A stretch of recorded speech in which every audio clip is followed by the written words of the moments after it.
Pour répondre à la demande, on a donc décidé de faire des groupes pour ne pas perdre pas trop de temps et en même temps aller voir les gens, donc cinq groupes. Les groupes donc, ont été interrogés sur deux grandes séquences de 2 heures chacune. Une première sur la perception du métier actuellement. Être éleveur calédonien dans cette région-là, qu'est-ce que ça veut dire? De quoi les uns et les autres sont plus fiers? Qu'est-ce qui a changé? Et puis les défis pour demain et la façon de les relever. Ça, c'était la première séquence. Et la deuxième, souvent après le repas, ça a été de tester la douzaine de thèmes techniques que la charte avait mis en avant ces dernières années. Donc ensuite de voir si les thèmes qui ont été portés sont effectivement plus ou moins appropriés ou au moins déjà connus. Et surtout, est-ce que pour demain, c'est les mêmes qui sont intéressants? Et puis, Yannick avait posé une question que vous avez redébattu à l'instant sur l'obligation ou pas de rendre, l'idée de rendre ou pas obligatoire l'IPG. Donc je l'ai testé une fois ou deux. Est-ce que le thème de charte, la charte en tant que telle est connue? Autour de la lutte agronomique pour la TIC, est-ce que les gens en comprennent? Voilà, ça c'était les questions principales. Donc je vous disais un travail par groupe où j'ai essayé d'écouter ce que dit chaque individu aussi, en même temps que ce que le groupe sort. Donc c'était plutôt le groupe, ce qui fait que des fois c'est un peu caricatural parce que vous savez bien quand c'est un groupe qui s'exprime, les uns se renforcent les autres. Mais j'ai essayé aussi parfois d'essayer de capter ce que les individus disaient en travaillant beaucoup avec des photos sur des situations, des photos que Roger avait prises, et puis avec des petits outils comme ça pour que les gens puissent s'exprimer individuellement. Les résultats. On a eu 37 éleveurs autour de ces 5 réunions, donc ça avait commencé la semaine dernière et ça s'est terminé lundi. Vous avez en rouge le taux de présence par rapport aux personnes qui étaient sollicitées, donc avec des petites variations. En fait, et le moins 1 point bout. Et on a eu du monde à Wailou, ce qui semblait, à l'avis des experts locaux, pas si évident. 4 Mélanésiens et 2 Européens. Et un Mélanésien aussi à Pointe-Goutte. 5 réunions qui étaient franchement intéressantes, où les gens étaient vraiment très très présents. C'était à la fois détendu, très sympathique et en même temps très sérieux. Les gens étaient satisfaits. Voilà un peu si on prend les 34 exploitations, voilà un peu le profil. Vous l'aurez, je ne vais pas le redétailler parce que ça prend un petit peu de temps, qu'on n'en a pas beaucoup. Peut-être juste dire, donc il y avait un jeune à peu près un jeune installé ou presque installé dans chacune des réunions. Il y avait plutôt des gens à temps plein sur Koumak, plutôt des gens à temps partiel sur Bourail et des plus petites exploitations peut-être aussi sur Bourail, plutôt des locataires sur Wailou, dont des Mélanésiens qui sont locataires individuels et pas via des GDPL, mais avec des contrats de location. Voilà. Et puis toujours des retraités. Et comme l'a fait remarquer, qui était à la place de Frédéric Nicolas Pébaille tout à l'heure, s'ils sont retraités, c'est qu'ils étaient retraités d'une autre activité. Et donc ils sont maintenant à 100% pour l'élevage après avoir été pluriactifs. Et des pluriactifs, on en a pas mal. Mais pas tant que ça, mais un petit peu partout aussi. Une diversité, pas la représentativité statistique. L'idée, c'est de couvrir la diversité, mais on n'est pas représentatif. L'idée, c'était plutôt d'écouter, d'aller à la rencontre et d'écouter ceux qu'on en. Et donc, à partir de ces questions, j'ai essayé de faire une première synthèse, donc très à chaud et un peu caricaturale. Il y a des choses qui recoupent, je pense, ce que vous connaissez. Le point commun, le premier qui saute aux yeux quand on écoute les éleveurs, c'est de dire que l'élevage, c'est un métier de passion.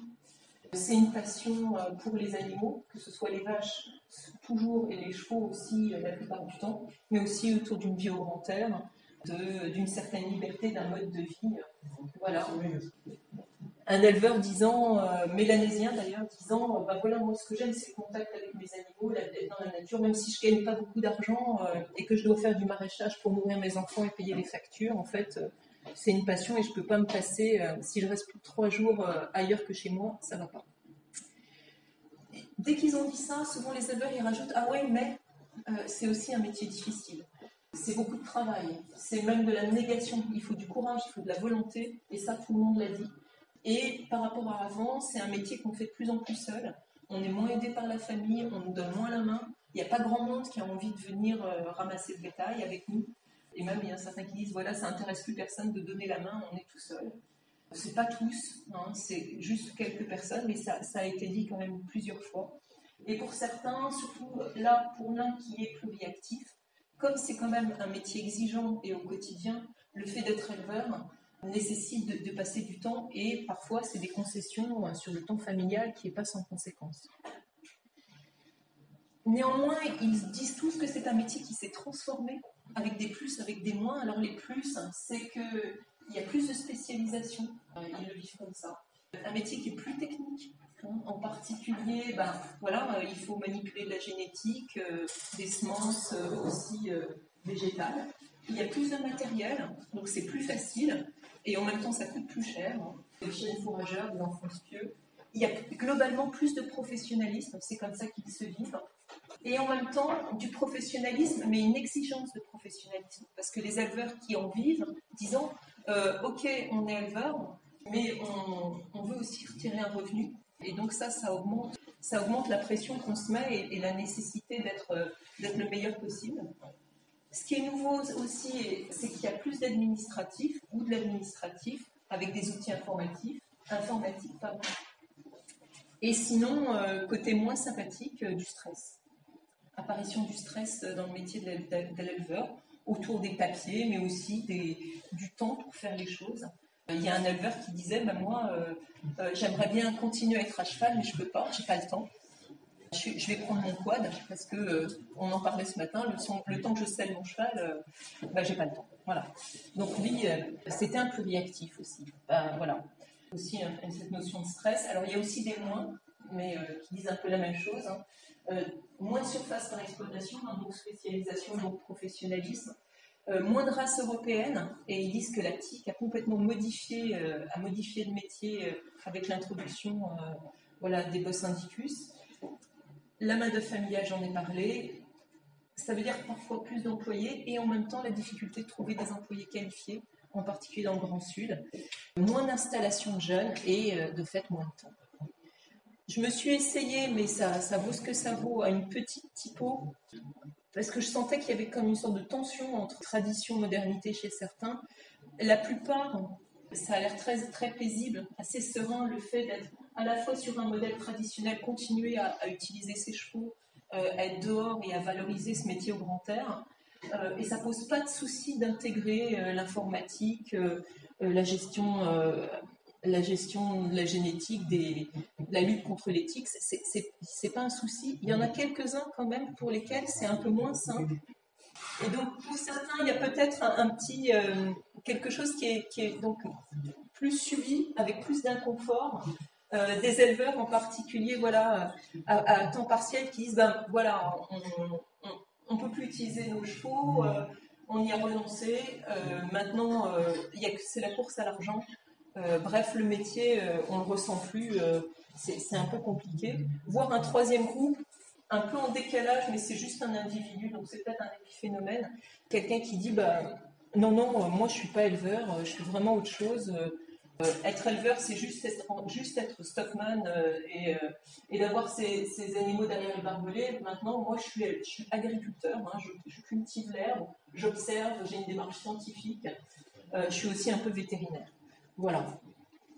En tous les cas, l'essentiel des éleveurs avait l'air quand même d'avoir fait évoluer leur identité professionnelle sans que ce soit sans heurts.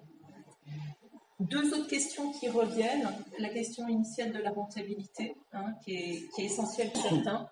Et puis aussi, de temps en temps, mais en fait, qui est éleveur ? Qu'est-ce qui définit le fait d'être éleveur ? Est-ce qu'il suffit d'avoir une carte ? Voilà. Il n'y a pas que le chapeau, peut-être. Voilà. Alors, être éleveur, c'est aussi tout simplement avoir un travail, avoir un emploi qui est souvent, et de fait évidemment local, mais très souvent transmissible. C'est souvent là-dessus que les éleveurs insistent. Un métier durable parce qu'on peut le transmettre à ses enfants, voire à ses petits-enfants, et en même temps, ce qui fait de soi un acteur économique vraiment à part entière sur le territoire. C'est des emplois qui permettent d'éviter du chômage, c'est participer à l'économie de l'île. Et globalement, ça se fait aujourd'hui dans un contexte beaucoup plus favorable du fait que la viande, on a beaucoup moins, même plus du tout disent-ils, de difficulté à l'écouler, que les prix, pour un d'entre eux, les prix de la viande ont été un petit peu remodelés, que la prime à la vache allaitante a incité les gens à faire du naissage et qu'ils se sentent mieux représentés au niveau professionnel. Donc, beaucoup de facteurs positifs d'insertion au niveau social. Et là encore, une contrepartie. C'est-à-dire, une fois qu'ils ont dit ça, ils ont également dit qu'ils ressentent un fort mal-être parce que ils se sentent en décalage par rapport à la société, en particulier par rapport au grand numéa. Le fait que les consommateurs soient vus un peu comme des bobos qui ont des attentes en termes de bientraitance, d'écologie et même des argumentaires végans, ça les bouscule, c'est même parfois vécu comme extrêmement violent. Ils ont le sentiment tout simplement de ne pas être reconnus par les consommateurs, ou ils ne l'ont pas dit quand ils l'étaient reconnus. Il y a juste ceux qui s'expriment négativement qui ont dit donc quelque chose. Comme quoi la viande, on ne leur dit pas que la viande du pays est bonne. Alors l'enquête dont tu faisais, ne l'air pas faisiez effet, a certainement sa validité. Les éleveurs, eux, au moins ceux qu'on a vus, les 37 qu'on a vus, pas au plafond en disant les consommateurs aiment notre viande. Soit ils ne le savent pas, soit ils sont avec une idée un peu négative. Pour certains d'entre eux, c'est vraiment pas tous. Là, ils sont par contre très, très nombreux à avoir le sentiment que leur activité est fortement concurrencée, que la mine, le loisir passent devant, en particulier du fait des prix des terrains de façon quasiment automatique. Ils ne peuvent pas concurrencer ni la mine, ni quelqu'un qui a les moyens d'acheter très cher une propriété. Il y a l'un d'entre eux qui a même dit qu'ils ont le sentiment, c'est des éleveurs sur l'extrême sud, sur le grand bassin de Nouméa, le sentiment d'être lâchés par les politiques et les forces de l'ordre. Donc je vous ai remis le verbatim, on a l'impression d'être un garde-manger et que les forces de l'ordre ne font rien. Ça va même un cran plus loin, parce que c'est la même personne qui dit on passait déjà pour des vilains colons, mais maintenant aussi pour des bourreaux. On a eu des plaintes pour des bobos écolos, alors que cette personne disait aussi, mais nous, au fait, on est aussi des écologistes. Voilà, on a intérêt à ce que les animaux soient bien, et on pourrait faire savoir qu'on arrive en France.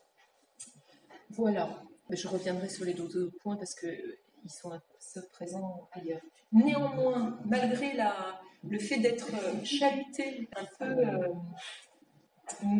malmenés ou avoir l'idée qu'ils sont malmenés par les citadins, il y a de la fierté à contribuer à nourrir les habitants du territoire.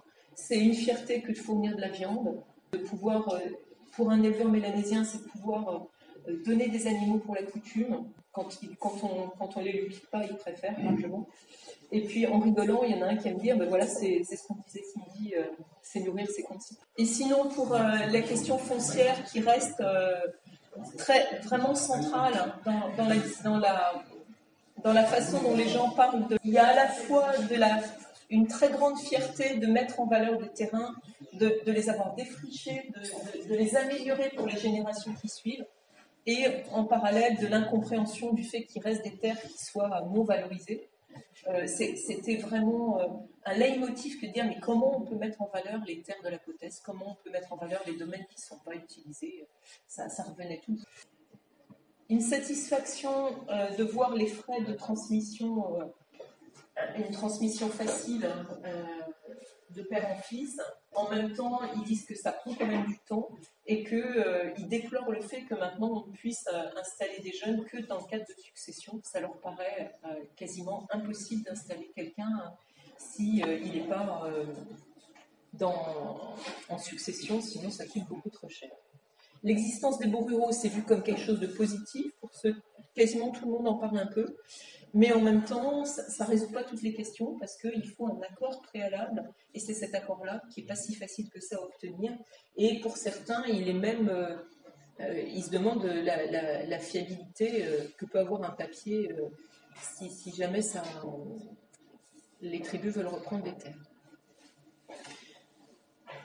L'autre point qui m'a un peu sauté aux yeux, c'est le désir très très fort pour quasiment tous, de progresser.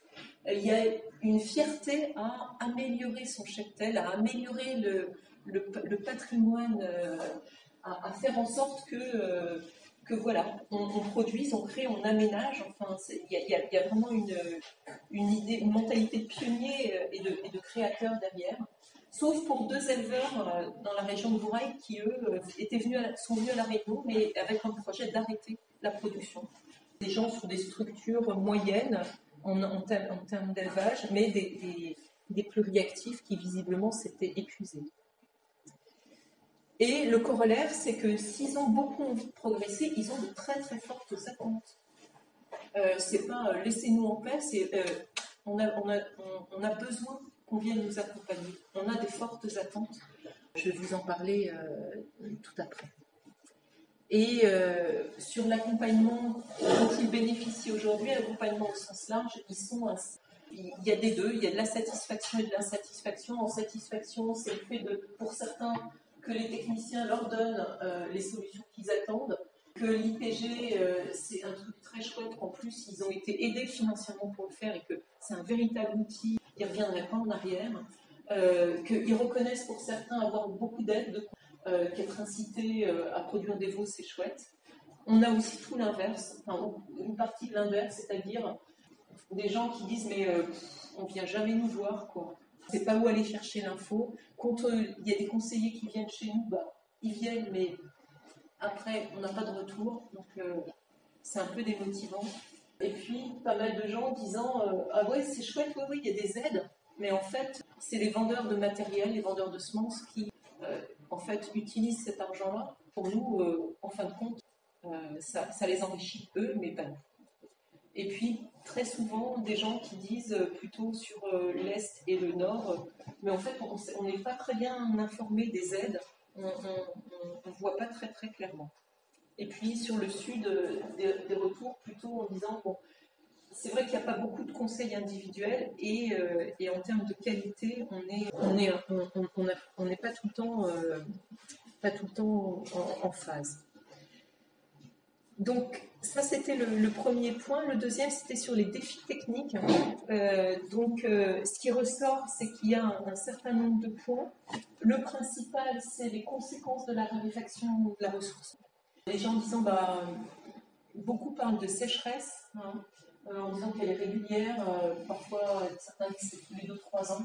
C'est surtout le fait que les pluies soient aléatoires, qu'il n'y ait plus de repères, et qu'il y a nécessité vraiment pour eux de se dire c'est pas des phénomènes qui arrivent tous les 5 ou 10 ans, c'est régulier et fréquent, donc il faut qu'on s'adapte, qu'on ait des stratégies pour ne pas être malmené, pour que notre bétail continue à vivre et qu'on puisse en produire dans ces conditions-là, même si c'est avec beaucoup de points d'interrogation. Les défis techniques, c'est également continuer la lutte contre les mauvaises herbes et en particulier les espèces invasives qui de fait rognent encore. Et ce que Guy disait ce matin, c'est peut-être même encore renforcé par le fait qu'il y ait des sécheresses qui renforcent ces pionnières-là qui prennent encore plus de place.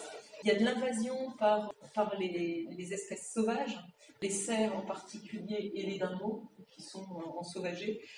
Les cerfs, c'est soit les cerfs directement, pour certains c'est pas un problème les cerfs, mais c'est parfois lié au braconnage ou les cerfs qui emmènent des tiques, enfin voilà, il y a encore des problèmes comme ça, voire de chiens qui viennent semer le trouble dans les propriétés.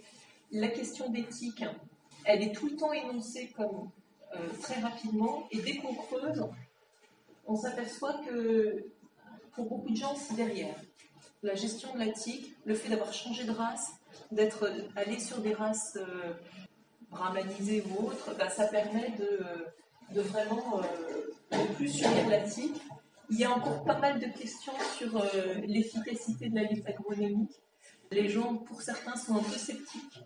Et puis c'est compliqué, ça reste compliqué. Être sûr que tu n'as pas des cerfs ou les animaux du voisin qui, parce qu'il y a de l'herbe, viennent franchir les clôtures. Donc c'est bien qu'il y ait la lutte zootechnique, ça aide. Il n'y a pas beaucoup d'attentes sur le vaccin, enfin, j'ai pas entendu, bref. Et puis sinon, les feux qui sont un gros souci. Pour les gens qui sont concernés, aussi un gros défi autour des conséquences de l'exploitation minière. Le fait d'avoir non seulement pas beaucoup d'eau, mais en plus de l'eau qui disparaît, tous les produits de la mine, quand ils s'écoulent, sur le produit de l'érosion, voire des rivières qui changent complètement leur cours, qui permettaient d'irriguer des parcelles et qui maintenant est partie à perpète, ça les inquiète. Et également des questions autour de la toxicité, ça c'est un éleveur. Pour revenir sur la question du manque d'eau, ça fait partie de la Calédonie le fait qu'il y ait une saison sèche. Là, les éleveurs le disent, et en particulier un éleveur ancien de Koumak qui a appris même visiblement à certains des gens qui étaient présents là, en disant oui, bon, mais on a aussi des ressources locales en termes en fait d'arbres et d'essences particulières qui peuvent, dans le bétail, pendant les périodes sèches, pendant les bois noirs et tout autres, les faux mimosas, enfin, s'ils ne sont pas mangés par les psys, c'est ça. Mais en tous les cas, il y a des essences qui peuvent, et une de grosses questions, mais on verra tout à l'heure, c'est d'avoir des références pour leur permettre d'utiliser ces ressources-là, voire de les replanter. Et donc, si la question de l'eau, elle est liée à la pousse de l'herbe, ça c'est pour tout le monde, elle est également pour certains importante parce que pour l'abreuvement des animaux, c'est pas si évident de pouvoir trouver de la ressource suffisante à certaines périodes. Là, j'ai fait travailler les différents groupes sur non seulement les défis individuels, mais les défis que le groupe présent voyait comme les plus importants. Et vous voyez peut-être que la question de la sécheresse, de la pousse de l'herbe, ça revient dans tous les petits groupes. À chaque fois, les gens en ont parlé de façon très différente. Des fois, c'est donc trouver des solutions anticipées, et puis même pour un éleveur à point de comment est-ce qu'on pourrait faire de l'herbe dans la chaîne, produire des fourrages, et puis faire venir la pluie, bon ça c'est autre chose. Des attentes aussi pour que ce soit la société, et en particulier les instances territoriales ou provinciales qui trouvent des solutions. Sinon, voilà, avoir la connaissance technique. À Wailou, les gens disaient mais nous on ne sait pas vraiment faire, on sait pas faire du foin, et puis on n'a pas de matériel, donc ça nous intéresse. On a très très envie d'apprendre et on aimerait savoir comment on peut s'organiser. Et sur Palta, les questions c'était plutôt le choix d'espèces végétales. Et puis on en reparlera tout à l'heure autour des questions de compensation des carences du sol, et puis éviter aussi les mauvaises herbes et certainement les invasives. Ça, c'était les défis communs les défis communs. Et je leur ai posé la question de comment mettre en place, de quoi ils avaient besoin pour répondre à ces défis. Et donc, les gens ont dit qu'ils avaient besoin de 3 grandes familles d'appui, des connaissances, des actions et de l'organisation collective. En termes de connaissances, c'est ce que je vous disais tout à l'heure, c'est en fait peut-être réutiliser ce qu'est en train de faire l'IAC, les connaissances antérieures, et les remettre au goût du jour sur quelles sont les espèces arbustives, herbacées, arborées qui peuvent nous aider et permettre de passer des cas de sécheresse compliqués. Pour les actions, les éleveurs, beaucoup m'ont paru très responsables en disant mais nous, ok c'est un défi, mais on va les surmonter, mais on a juste besoin que vous nous accompagniez pour le faire. Et peut-être pour certains d'entre nous, on a besoin encore d'être un peu aidés. Il y a encore certains d'entre nous qui ne pensent pas stock de sécurité, donc guidez-nous pour le faire, mais la volonté elle y est. Comme c'est un champ nouveau, d'un point de vue méthodologique, on est un peu perdu. Quelle est la meilleure option? Est-ce qu'il faut diminuer le nombre d'animaux? Est-ce qu'il faut changer le type d'animaux? Est-ce qu'il faut cultiver des fourrages ou améliorer, optimiser la production d'herbes? Tout ça, c'est des options qui sont possibles. Comment on choisit laquelle, voire lesquelles? Aidez-nous à peser le pour et le contre de ces différents scénarios possibles. Ça, c'est des fois un groupe de questions, des fois des questions plus simples sur comment produire du foin, comment choisir des bonnes espèces végétales adaptées à Mason ou à Maison Pédoclimatique. Les éleveurs disant on a un territoire qui est quand même très grand et très diversifié, tout le monde ne peut pas faire tout pareil, il n'y a pas un message pour tout le monde, il faut différencier et avoir des bonnes références aux bons endroits.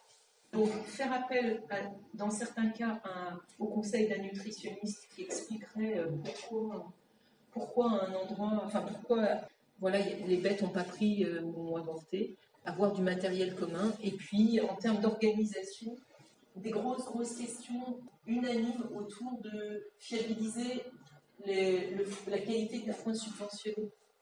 Il y a eu une sorte de tollé, les gens ont dit mais c'est ahurissant, on a mis de l'argent public pour subventionner de l'achat de foin, et ce qu'on nous a vendu comme foin c'était des épineux, enfin, c'était insupportable, et c'est pas logique que l'argent public serve à ça. Donc leur idée pour beaucoup d'entre eux c'est est-ce qu'on ne peut pas pénaliser ceux qui vendent du foin trop mauvais, voire faire des contrats, enfin en tous les cas envie que ça s'améliore, avoir des opérations de conservation de l'eau avec des retenues collinaires ou autres, même des idées un peu extrêmes du genre il faudrait obliger les propriétaires soit de faire des aménagements, soit d'aller, s'ils ont des surfaces qui s'y prêtent, d'aller qu'on puisse récolter de l'herbe chez eux, utiliser les barrages anti-sel, enfin voilà, être subventionné pour l'achat de semences au pâturage, et puis avoir des entreprises un peu multiservices qui implantent les prairies, qui fassent des clôtures, qui s'occupent des animaux, voilà une petite idée. Moi, ce qui m'a semblé, c'est que donc il y a des demandes de réponses de différentes natures, mais il y a aussi différents types de demandes. Il me semble qu'il y a des gens qui avaient plutôt envie d'être portés, c'est-à-dire, c'est pas les plus nombreux, mais des gens qui ont envie que la province, vous faites des retenues collinaires, je veux de l'eau. Bon. Des gens qui ont plus envie d'être soutenus voilà, dans la démarche de responsabilisation, et d'autres qui sont encore un peu plus loin et qui ont juste besoin d'être épaulés, mais tous ont des besoins et souvent pas simplement ponctuels, mais souvent de réflexion assez générale. Donc la deuxième partie de ces entretiens, c'était le test de la 12aine de points techniques. Alors j'ai fait un petit test ce matin, mais on va peut-être pas avoir le temps de le faire. Quels sont les thèmes les plus connus par les éleveurs? C'est l'IPG et les cornages. Quasiment tous les éleveurs rencontrés. Alors sauf quelques-uns, parce que voilà, dans quelques exceptions, c'était pas connu, mais globalement c'est des thèmes qui sont très bien connus par tous. Des thèmes qui sont bien connus d'une grande partie, mais pas de la totalité, c'est la note d'état corporel, le pointage en vif, le message info par vache et par an, la réforme des vaches improductives, les critères pour choisir des taureaux, la lutte agronomique, l'implantation de prairies et stocks fourragers. Ça, c'est des thèmes dont les gens ont entendu parler. Ceux qui sont les plus nouveaux, le plus nouveau complètement, pour beaucoup d'entre eux, c'est les maladies liées à la reproduction, néosporose, PPD, tout ça, ils ne connaissent pas. Et c'est nous qui avions rajouté réflexion technico-économique. Si la notion leur parle, c'est un truc qui semble quand même pas très clair. Une réflexion technico-économique, on ne sait pas trop ce que c'est. Quand on explique un peu, ils disent évidemment c'est important. Voilà. La deuxième question, c'était quels sont dans ces 12 thèmes ceux qui vous intéressent le plus pour demain? Est-ce qu'il y en a qui vous intéressent pour demain? Si oui, lesquels? Et globalement, tout les intéresse. Tout est intéressant. Alors après, c'était quelles sont les priorités? Alors, bon, IPG et cornage, note d'état corporel, ça va, on sait. L'IPG, on ne revient pas parce qu'on en a besoin, c'est un vrai outil. Les cornages, génétiquement, de toute façon, on sait faire. Puis la note d'état corporel, c'est le métier de l'éleveur, c'est OK. Un veau par vache et par an, c'est un bel objectif, mais c'est pas facile. La réforme des vaches improductives, bon, oui, c'est quelque chose de très important, évidemment, mais c'est pas. Voilà. Il y a encore des questions là-dessus. Le choix des taureaux, c'est le métier de l'éleveur. La lutte agronomique, ah ben, il est parti, Thomas. La lutte agronomique, bah, c'est ce que je vous disais tout à l'heure, c'est un peu pas tellement utilisé. Par contre, ce dont ils ont beaucoup besoin, ce qu'ils appellent de leur vœu, c'est ces deux thèmes qu'ils ne connaissaient pas. Et puis surtout, les grands gagnants, c'est tout ce qui est autour de la production de fourrage. L'implantation de prairies de façon très contrastée, certains disant ça ne m'intéresse pas du tout. De toute façon, il n'y a pas d'eau. Il ne pleut pas, donc c'est quand même pas la peine de dépenser des sous pour implanter des prairies. Il y en a même qui disaient ça fait 40 ans qu'on nous en parle. Non, c'est toujours non. Ça. Par contre, avoir le plus d'herbe possible, ça oui, ça nous intéresse. Enfin, d'herbe spontanée possible, ne pas la gâcher, faire beaucoup, on dit ça, avoir de plus en plus de runs, donc chlore, faire des rotations, optimiser. Et donc, ce qui était dit ce matin, c'est-à-dire à quel stade à quelle hauteur on peut rentrer, sortir les animaux, combien de temps on les laisse, ça va être des choses qui vont les intéresser énormément. Dernier point, et j'en aurais quasiment fini, de quelle façon ils aimeraient ou pas être appuyés et pourquoi faire. En fait, un petit nombre d'éleveurs ont dit qu'ils ont encore besoin de savoir où s'adresser, à qui demander quoi. Ils ne savent pas toujours. Tous ont dit qu'ils aimeraient avoir des infos pour y voir plus clair, avoir des conseils concrets, des choses pratiques, des références qui les aident, donc des connaissances en fait un petit peu, hein, et donner des connaissances, mais pas seulement. C'est aussi ce que je vous disais tout à l'heure, pouvoir peser le pour et le contre de certaines options, choisir un axe et ensuite s'y tenir sur son exploitation, mais je pars dans quelle direction, hein. Qu'est-ce qui est le plus adapté à mes ambitions, à mon contexte. Il y a des grands choix, ils sont à l'aube de faire des grands choix et ils ont besoin d'être épaulés pour les faire parce que c'est pas si simple. Et puis beaucoup d'entre eux disent on aimerait bien aussi bénéficier d'un suivi pour que après on puisse regarder ce qui est fait et avoir quelqu'un pour en discuter. Quelqu'un ou des quelqu'un, parce que comment ils aimeraient être accompagnés. La plupart ont dit ce qu'on a vécu en 2017, les journées d'information et de formation, c'était super. Ça, on a adoré. La plupart y étaient allés, pas tous, mais une partie y était allée. Ils ont trouvé ça bien sur des cas concrets, sur des exploitations. C'était très bien. Ils aiment bien, certains d'entre eux également, lire la Calédonie agricole comme un bon média d'information. Le site internet de la Chambre a été cité, en se disant s'il était plus à jour, ce serait pas mal. La newsletter de l'UPRA, c'est un très chouette vecteur pour apprendre plein de choses. On continue à avoir envie qu'on vienne nous voir pour travailler, pour faire des diagnostics, pour faire des bilans, pour faire des suivis, idéalement 1 ou 2 fois par an. Le leitmotiv, c'est on a besoin de présence sur le terrain. C'est vraiment ça qu'ils disent. Et en même temps, ce qu'ils nous ont dit, mais peut-être parce qu'on était dans des petits collectifs, ils nous ont dit mais ça, travailler à quelques-uns là, entre 5 et 10, ça nous plaît. Ils sont tous ressortis avec la patate de ces petites réunions en disant non, c'est chouette, on échange, c'est super. Donc envie de continuer à être sollicité dans ce type de dispositif avec des petits collectifs, des petits groupes qui se connaissent de proximité pour pas avoir 3 kilomètres à faire, pour partager, pour mettre en œuvre et s'aider aussi. Et au final, il y a des gens qui nous ont dit mais nous on a découvert les petits collectifs grâce au réseau et en fait si on regarde nos voisins, eux, les Néo-Zélandais, les Australiens, eux ils sont plus collectifs que nous, ils se causent et c'est ce qui les fait progresser. Et nous on a aussi besoin de se retrouver entre nous pour progresser. Alors ils ont des pubs, mais c'est bien d'avoir des moments, des lieux où on se retrouve. Et ce qui m'a aussi paru intéressant, donc, c'est qu'avec un groupe, on a discuté, c'est qu'en fait, eux, ils voient le séquençage. Ils disent, on pourrait faire, c'est intéressant d'avoir pour tout le monde des réunions d'information, de sensibilisation, par exemple, autour des bilans fourragers. On nous explique un peu ce que c'est qu'un bilan fourrager ou autre, comment ça marche. On le fait sur nos exploitations avec du conseil individuel pour avoir nos résultats perso. Et on se retrouve en petit comité, en petit groupe, pour partager et pour s'épauler sur qu'est-ce qu'on fait. En gros, pour aussi s'aider à changer. Ils voyaient ça comme un process très dynamisant et drôlement intéressant. Synthèse, on peut parler que de ceux qui étaient présents. Moi, ce qui m'a marqué, c'est que voilà, il y a du professionnalisme, que les gens se sentent confrontés à la fois à des défis sociétaux qu'ils subissent et à des défis techniques. Le gros étant la raréfaction de l'eau et la nécessité de continuer à avoir de l'herbe malgré tout. Le premier, c'est peut-être un besoin de reconnaissance. Le deuxième, plutôt un besoin d'accompagnement et technique. Il m'a semblé que certains d'entre eux avaient peut-être besoin d'être un peu confortés. Pour le défi de l'adaptation à l'alimentation et parfois à l'abreuvement du bétail, ils sont vraiment demandeurs d'appui technique.